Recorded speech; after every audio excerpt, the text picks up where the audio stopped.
like a ball. We often feel anxious and stressed, but are never quite certain as to why. Life involves inevitable obstacles and difficulties, but we have spent much of our time trying to avoid anything that's painful. Perhaps we didn't take on responsibilities that would have opened us to failure. We steer clear from tough choices and stressful situations, but they crop out in the present. But then they crop out in the present. We are forced to finish something by a deadline, or we suddenly become ambitious and want to realize a dream of ours. We have not learned in the past how to handle such situations, and the anxiety and stress overwhelms us. Our avoidance leads to a low grade and continual anxiety, right? Because when look, having to get good at something requires patience, right?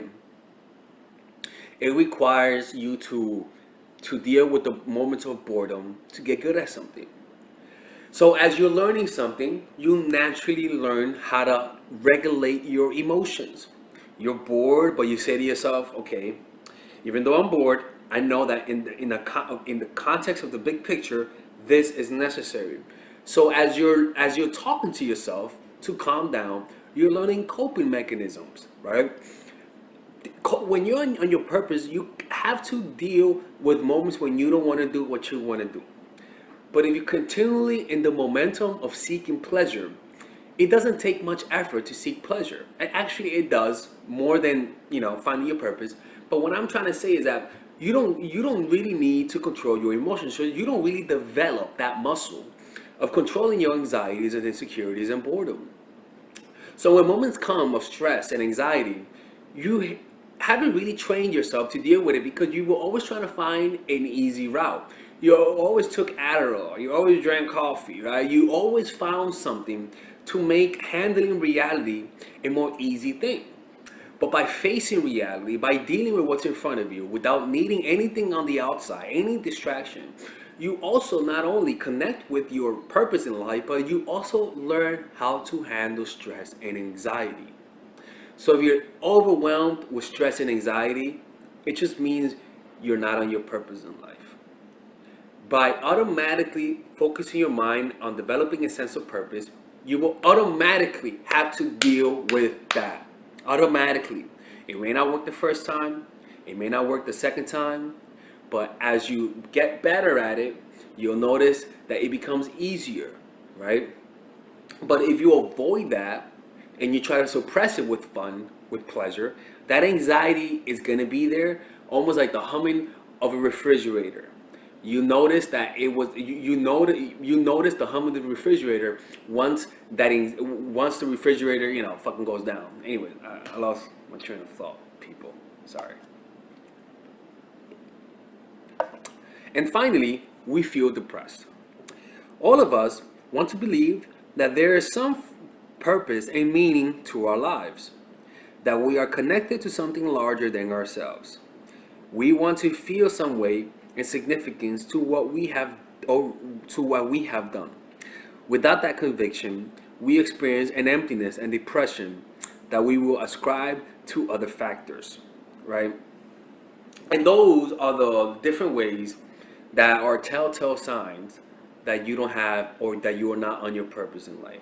All right. Now, all right, ladies and gentlemen, if you guys ever want to learn how to use your feminine energy to influence people, learn how to use your masculine energy to become more assertive, and also learn how to blend both energies to improve your dating life, your spiritual life, honestly, your relationship life, your family life, your career life, this is the course for you. If I had to make a course for my nieces, I have two nieces, one is 8, 19, and one is 14, 15. 16. Holy shit.